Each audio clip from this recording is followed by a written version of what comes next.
വചനോദയം.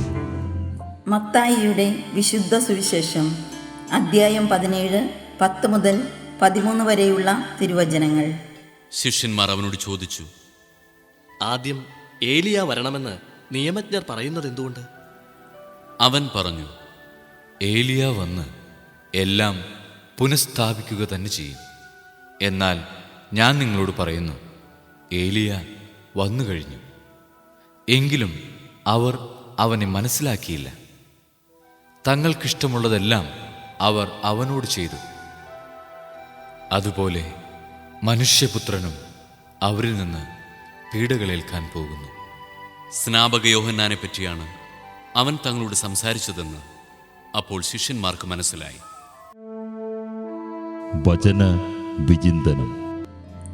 അവന് വഴിയൊരുക്കുവിൻ, അവൻ്റെ പാത നേരെയാക്കുവിൻ എന്ന് വിളിച്ചു പറയുന്ന ആത്മധൈര്യത്തിൻ്റെയും നീതിയുടെയും ശബ്ദമാണ് വിശുദ്ധ സ്നാപക യോഹന്നാൻ.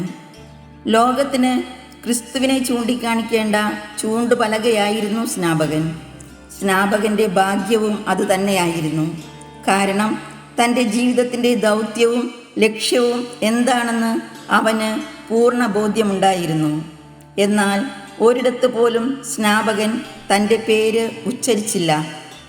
ഉപ്പ് ഭക്ഷണത്തിന് രുചി പകർന്ന് അദൃശ്യമായിരിക്കുന്നത് പോലെ സ്നാപകനും ക്രിസ്തുവിനെ ലോകത്തിന് വെളിപ്പെടുത്തി അദൃശ്യനായിരുന്നു.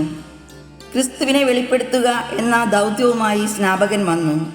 ലോകത്തെ അവരുടെ പാപങ്ങളിൽ നിന്ന് വീണ്ടെടുക്കുക എന്ന ദൗത്യവുമായി ക്രിസ്തു വന്നു. അപ്പോൾ എന്താണ് നമ്മുടെ ജീവിതത്തിൻ്റെ ദൗത്യം? അത് മനസ്സിലാക്കി എളിമയിൽ ജീവിച്ചാൽ സ്വർഗരാജ്യത്തിലെ വലിയവരാകാൻ നമുക്കും സാധിക്കും.